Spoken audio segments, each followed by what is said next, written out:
ಅಮಿತ್ ಶಾ ಅವ್ರು ನೋಡ್ರಿ, ಇವ್ರು ಏನು ಮಾಡಿದ್ರು, ತಮ್ಮ ಮುಖ್ಯಮಂತ್ರಿ ಹುದ್ದೆಗೆ ಬ್ಲ್ಯಾಕ್ ಮೇಲ್ ಮಾಡಿದ್ರು. ಅವಾಗ ಅಮಿತ್ ಶಾ ಅವ್ರು ಏನು ಹೇಳಿದ್ರು, ಇಷ್ಟು ದಿವಸ ಯಾಕೆ ಮಾಡಲಿಲ್ಲಪ್ಪ, ನೀವು ಮುಖ್ಯಮಂತ್ರಿ 2 ಸಲ ಆಗ್ಯಾರ ಯಡಿಯೂರಪ್ಪ, 2 ಸಲ ಆಗ್ಯಾರ, 4 ಸಲ ಆಗ್ಯಾರಿಲ್ರಿ.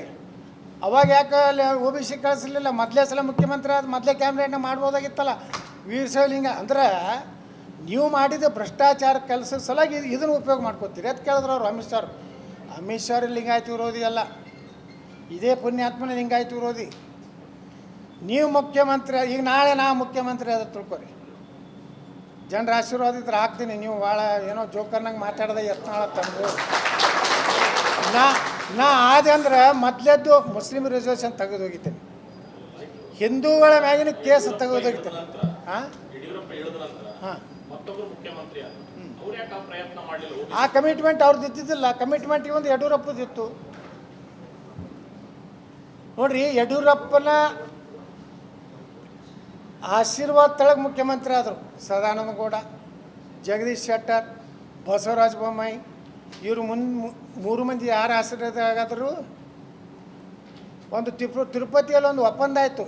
ಬಸವರಾಜ ಬೊಮ್ಮಾಯಿ MOU ಆಯಿತು, ಮೆಂಬರ್ ಆಫ್ ಅಂಡರ್ಸ್ಟ್ಯಾಂಡಿಂಗ್. ಅದಕ್ಕೇನತ್ತಾರೆ, ತಿರುಪತಿಯ ಸಂಧಾನ ತರ. ಅಲ್ಲೊಂದಾಗಿತ್ತು, ಹಿಂದಕ್ಕೆ ಸಿಮ್ಲಾ ಒಪ್ಪಂದತ್ತಾಗಿತ್ತು, ತಮ್ಮ ಕೊಡ್ತೈತನ.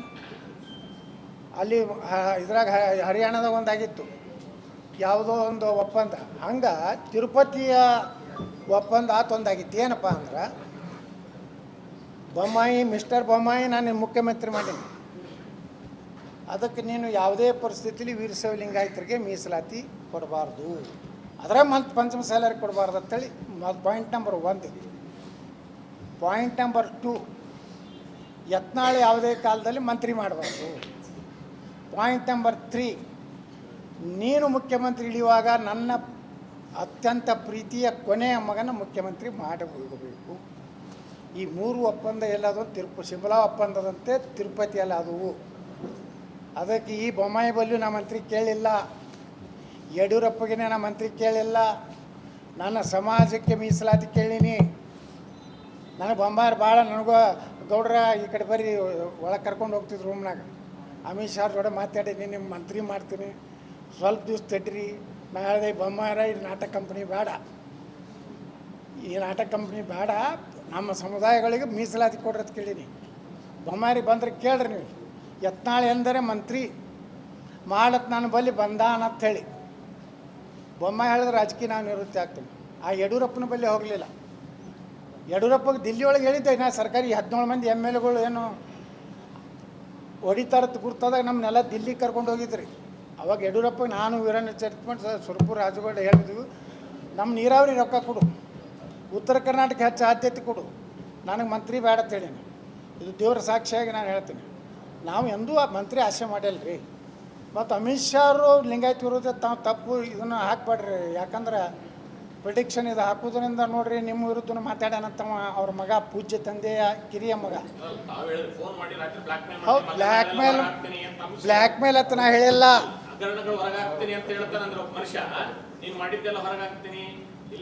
ಹೊರಗೆ ಹಾಕ್ತೀನಿ ಅಂದ್ರೆ ಎದಕ್ಕೆ ಹೇಳಿದ್ರು, ನೀಟ್ ದಿವಸ ಯಾಕೆ ಮಾಡಲಿಲ್ಲ ಅಂತ. ನಿಂದು ಕುರ್ಚಿ ಸಲುವಾಗಿ ಲಿಂಗಾಯತರನ್ನ ಉಪಯೋಗ ಮಾಡ್ಕೊಳಕತ್ತಿ ಮಿಸ್ಟರ್ ಯಡಿಯೂರಪ್ಪ. ನೀ 4 ಸಲ ಮುಖ್ಯಮಂತ್ರಿ, ಇದು 4ನೇ ಸಲ ಆಗಿ, ಮೊದಲೇ ಸಲನೇ ನೀ ಯಾಕೆ ಮಾಡಲಿಲ್ಲ? ನಾವೆಲ್ಲಿ ವಿರೋಧ ಮಾಡಿದ್ವಿ ನಿನಗೆ? ಅವಾಗ ಈಗ ನೀ ಇದನ್ನು ದುರುಪಯೋಗ ಮಾಡ್ಕೋತಾ ಇದ್ದೀಯ. ನೀನು ಒಳ್ಳೆಯ ವಿದ್ಯೆ ಅಂದ್ರೆ ನಾವು ನಿನ್ನ ಮುಖ್ಯಮಂತ್ರಿ ತೆಗಿತಿದ್ದಿಲ್ಲ. ನೀನು ಸಾಕಷ್ಟು ಹಗರಣ ಮಾಡಿದೆ, ನಿನ್ನ ಮಗ ಕ್ರಿಮಿನಲ್ ಕೇಸ್ ಮಾಡಬೇಕಾಗ್ತದೆ. ಇಂಥ ಹಲ್ಕ ಕೆಲಸ ಮಾಡಿ ಮತ್ತೆ ಲಿಂಗಾಯತರನ್ನ ಉಪಯೋಗ ಮಾಡಬೇಡ ಅಂತ ಹೇಳ್ಯಾರ ಅಮಿತ್ ಶಾ ಅವರು. ಬಿಜೆಪಿ ಹಿಂದುತ್ವದಲ್ಲಿ ಹೆಸರಲ್ಲಿ ಬಂದರೂ ಕೂಡ ಸಾಫ್ಟ್ ಹಿಂದುತ್ವ ಬೊಮ್ಮಾಯಿ ಕಾಲದಲ್ಲಿ ಇತ್ತು. ತಾವೊಬ್ಬರೇ ಪ್ರಬಲವಾಗಿ ಹಿಂದುತ್ವ ಪ್ರತಿಪಾದಿಸ್ತೀವಿ, ತಾವು ಕೂಡ ಪಕ್ಷದವರು. ಈಗ ಬಿಜೆಪಿ ಇನ್ನೂ ಕೂಡ ಹಿಂದೂ ಪಕ್ಷವಾಗಿ, ಪ್ರಬಲ ಹಿಂದೂ ಪಕ್ಷವಾಗಿ ಉಳಿದಿದೆ ಅಂತ ದೇಶದಲ್ಲಿ ಉಳಿದಿದೆ, ಕರ್ನಾಟಕದಲ್ಲಿ ಇಲ್ಲ. ಯಡಿಯೂರಪ್ಪ ಇಳಿಬೇಕಾದ್ರೆ ಭ್ರಷ್ಟಾಚಾರ ಆರೋಪದ ತಳಗೆ ಹಿಡಿದಿದ್ದಾರೆ ಹೊರತು ಅವರೇನು ಭಾಳ ದೊಡ್ಡ 75 ವರ್ಷದ ಅವ್ರಿಗೇನು ಲಿಮಿಟು ಇರಲಿಲ್ಲ, ಏನೂ ಇರಲಿಲ್ಲ. ಅವ್ರು ಕೊನೆಗೆ ಲಿಂಗಾಯತರನ್ನ ಬ್ಲ್ಯಾಕ್ ಮೇಲ್ ಮಾಡಬೇಕು ಕೇಂದ್ರಕ್ಕೆ ಅಂತೇಳಿ ಕೇಂದ್ರವನ್ನು ಬ್ಲ್ಯಾಕ್ ಮೇಲ್ ಮಾಡ್ಲಿಕ್ಕೆ ಯಡಿಯೂರಪ್ಪ ಪ್ರಯತ್ನ ಮಾಡಿದ್ರು. ಇದನ್ನು ಬರೀರಿ ನೀವು. ನೀವು ಅಮಿತ್ ಶಾ ಅವ್ರು ಬ್ಲ್ಯಾಕ್ ಮೇಲ್ ಮಾಡಿರತ್ತ ಹೋಗಿ ವಿಜೇಂದ್ರಗೆ ತೋರಿಸಿ ಜೈಲಾಕ್ ಹೋಗ್ಬೇಡ್ರಿ ನಾವು ಗುರ್ತೈತೆ. ಸರ್, ಈಗ 4 ವರ್ಷದಿಂದ ತಮ್ಮ ಸಮರ ಹಿಂಗೆ ನಡೆದಿದೆ, ಇದನ್ನು ಎಲ್ಲಿವರೆಗೂ ಹೋಗುತ್ತೆ ಸರ್? ನೋಡ್ರಿ, ಹೋರಾಟ ಸ್ವಾತಂತ್ರ್ಯ ಸಿಗಬೇಕಾದ್ರೆ 8 ವರ್ಷದಿಂದ ನಡೆದೈತೆ. 1857ರಾಗ ಪ್ರಥಮ ಸ್ವಾತಂತ್ರ್ಯ ಹೋರಾಟ ಪ್ರಾರಂಭ ಆಯ್ತಾ? ಯಾರು ಚಾಲು ಮಾಡಿದಾರ ರೀ? ತ್ಯಾತ್ಯಾ ಟೋಪಿ ಯಾರು ಅವ್ರು? ಹಾಂ, ಮಂಗಲ್ ಪಾಂಡೆ, ತ್ಯಾತ್ಯಾ ಟೋಪಿ ಅವ್ರು ಪಾಪ ಸಾಲ್ಟ್ ಮಾಡೋರು. ಎಲ್ಲಿ ಬತ್ತಿರೋದು 1947 ಥರ ಬಂತು. ನೀವು ಪಟಕನೆ ಗಾಂಧಿನ ಒಬ್ಬರೇ ಕೊಡ್ಸಾರ ತಿಳ್ಕೊಡ್ರಿ ನಮ್ಮ ಸ್ವಾತಂತ್ರ್ಯ. ಎಲ್ಲಿಗೆ ಹೋಗ್ಬೋದು ಸರ್? ಇನ್ನು ಎಷ್ಟನೇ ವರ್ಷ ಬಂದ? ಅದು ಎಷ್ಟು ಮಂದಿ ಬಲಿದಾನ ಆಗೈತೆ ರೀ. ಚಂದ್ರಶೇಖರ್ ಆಜಾದ್, ಭಗತ್ ಸಿಂಗ್, ಲಾಲಾ ಲಜಪತ್ ರಾಯ್, ಮದನ್ ಲಾಲ್ ದಿಂಗ್ರಾ, ಎಂತಿಂಥ ಪುಣ್ಯಾತ್ಮರು. ಹಂಗೆ ನಮ್ಮ ಸಮಾಜದಾಗ ಎಷ್ಟು ಬಲಿದಾನ ಆಗೋದು ಗೊತ್ತಿಲ್ಲ. ಯಾವ್ದು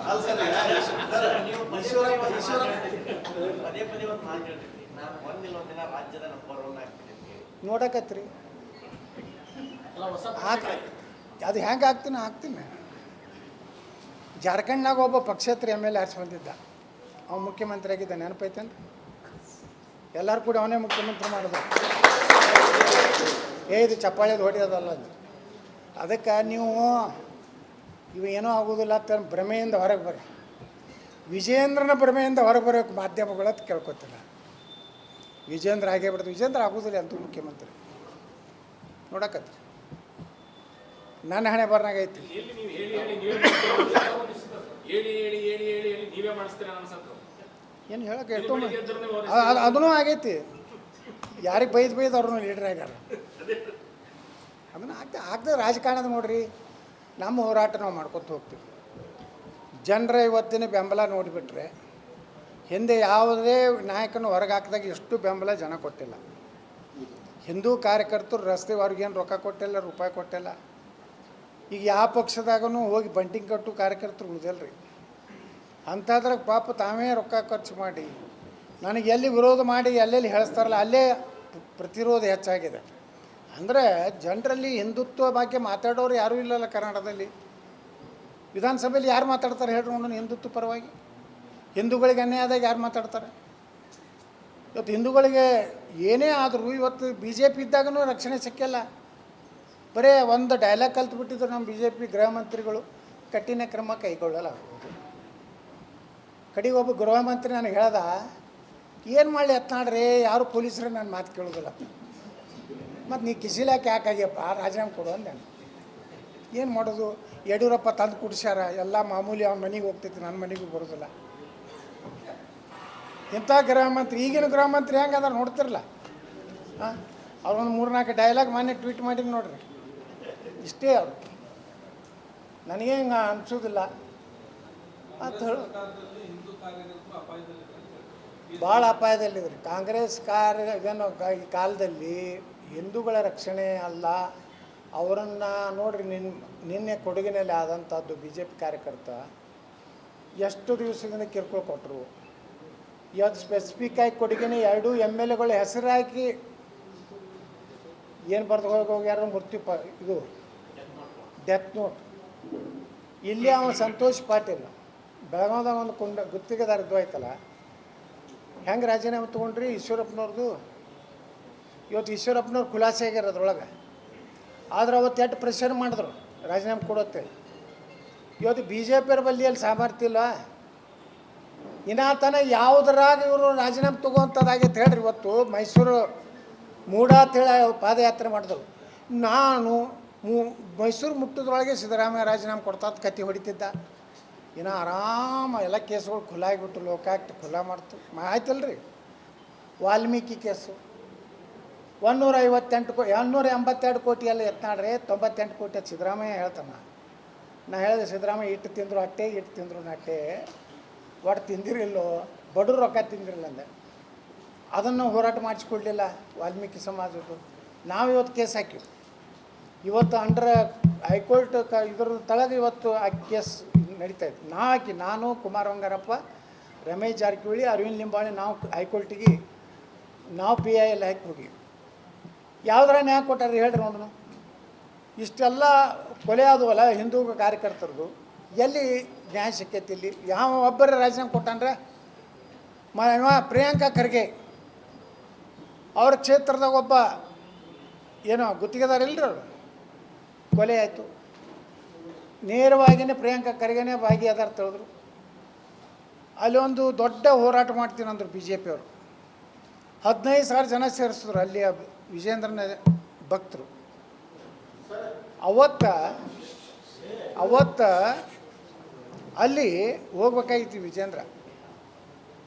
ಹಿಂದಿನ ರಾತ್ರಿ ಪ್ರಿಯಾಂಕಾ ಖರ್ಗೆ ವಿಜೇಂದ್ರಿಗೆ ಹೇಳ್ತಾನೆ, ನೀ ಏನಾರೇ ಬಂದೆ ಅಂದ್ರೆ ಪೋಕ್ಸೋದಾಗ ನಿಮ್ಮ ಅಪ್ಪನ ಒಳಗೆ ಹಾಕ್ತೀನಿ ಅಂದ್ರೆ ಅಲ್ಲಿ ಹೋರಾಟಕ್ಕೆ ಹೋಗಲಿಲ್ಲ. ಇಲ್ಲೇನೋ ಶಿವಮೊಗ್ಗದಾಗ ಅವೇನೋ ಹೆಣ್ಮಕ್ಳು ಬಾಣಂತಿಯರದ್ದು ಯಾವುದೋ ಒಂದು ಹೋರಾಟದಲ್ಲಿ ಭಾಗವಹಿಸ್ತಾರೆ.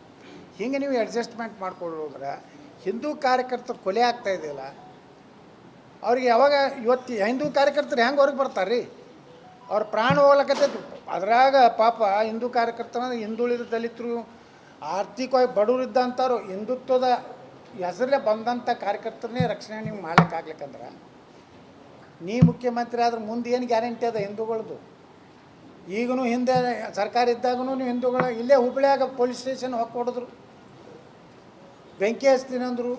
KJHಳ್ಳಿ DJHಳ್ಳಿ ಒಳಗೆ ಏನಾಯಿತು? ಏನು ಕ್ರಮ ತೊಗೊಂಡ್ರಿ? ಇದೇ ಉತ್ತರ ಪ್ರದೇಶನಾಗ ಆಗಿದ್ರೆ ಏನಾಗ್ತಿತ್ತು? ಎನ್ಕೌಂಟ್ರ್ ಆಗ್ತಿತ್ತು.